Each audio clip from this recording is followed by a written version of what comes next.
નમસ્કાર મિત્રો, મારી પીકે ગુજરાતી ચેનલમાં તમારું સ્વાગત છે। ગુજરાતની તમામ તાજા ખબરો સૌથી પહેલાં જાણવા માટે ચેનલને સબસ્ક્રાઇબ કરી દેજો। મિત્રો, અત્યારે હાલ અમદાવાદથી એક મોટા સમાચાર મળી રહ્યા છે। જી હા મિત્રો, આપને જણાવી દઈએ કે અમદાવાદમાં પારો 42 ડિગ્રી પાર।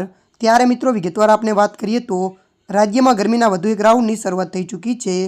ત્યારે મિત્રો વધુ આપને જણાવી દઈએ કે આજે અમદાવાદ, રાજકોટ અને કચ્છમાં ગરમીનો પારો 42 ડિગ્રીની પાર થવાની શક્યતા છે। ત્યારે મિત્રો મળતી માહિતી અનુસાર આપણે વાત કરીએ તો હવામાન વિભાગે આગામી 5 દિવસ આકરી ગરમીની આગાહી કરી છે।